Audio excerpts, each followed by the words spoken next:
Hi, this video is for a friend that has a question about his low back pain. I'm going to describe an anterior pelvic tilt and a posterior pelvic tilt, and I'm going to use a bowl to explain how your pelvis tilts forward or anteriorly and backwards or posteriorly. I'll give a few exercises as well. Okay, let's get started. Here is your pelvis. Well, it's a bowl, and there's water inside. Normally, your pelvis holds different organs. This isn't Anatomy 101, so I won't go into those.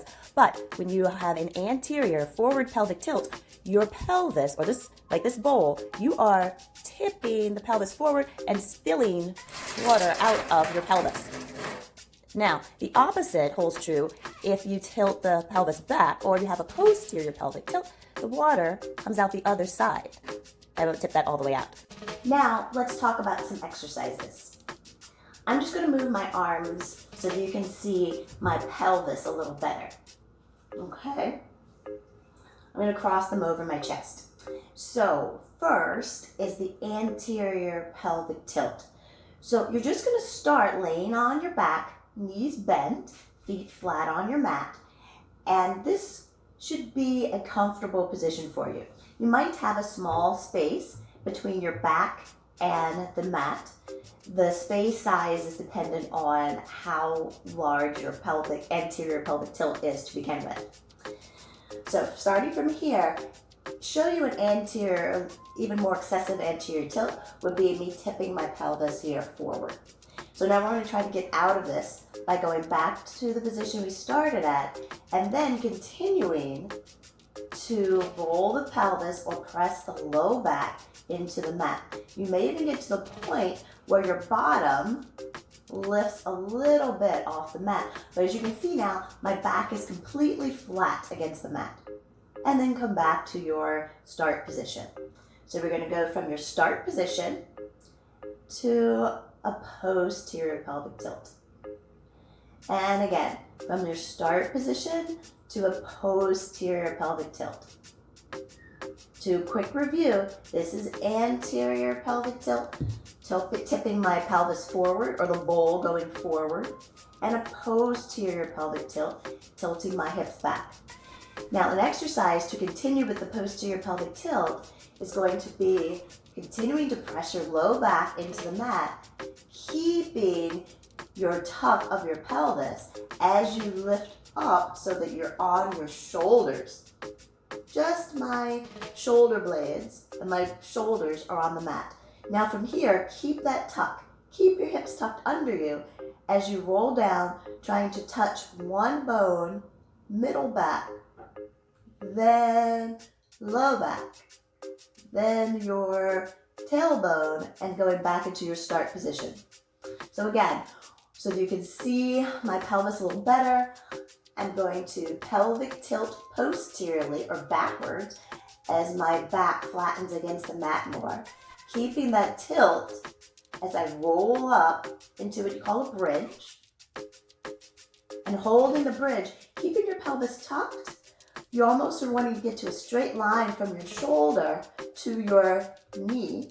Hold that, keep the pelvis tucked, and as you come down, don't let your bottom hit the mat. You want to let your middle back hit the mat first, then rolling all the way down to finish. The other way you can work on stretching your low back, getting out of an anterior pelvic tilt, is going to be in an all fours position.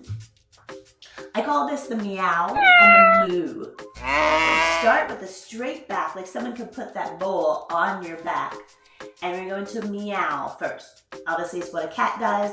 It's like an angry cat, though, where you are taking your pelvis and tucking it under you, or posterior pelvic tilt, letting your head look down.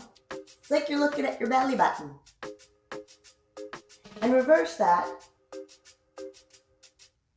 to do an anterior pelvic tilt. You can look up. So it's a bit of a stretch. You're getting two movements of your spine, but you're also working the pelvis. Here's the posterior pelvic tilt. You can see my back is rounded. So it's like an angry cat, like a... And then the opposite, you can just stop right here in your neutral position or straight straight spine. My hands are directly under my shoulders and my knees are directly under my hips. And again, that's a meow and a moo. But again, if you have an excessive anterior pelvic tilt, you don't need to go this far. You can stop right here at neutral and go from posterior pelvic tilt to neutral. And once you get into that posterior pelvic tilt, you're going to sit your hips back so that your bottom is towards your heels. If your knees bother you here, you can put a pillow or a towel between your heel and your bum.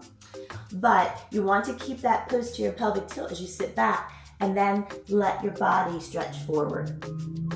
You can take both arms towards one side of the mat to get more of a stretch of the opposite side. At the same time, I'm reaching towards the outside of the mat with this right hand. I'm also pressing my right sit bone, behind bone, down into the mat. And then don't forget to go on the other side. Okay, if you have any further questions about anterior or posterior pelvic tilts or about how you can help relieve tight back muscles, just check me out on Instagram and Facebook, Kiva Price Pilates. As well, check out my YouTube channel, again, Kiva Price Pilates.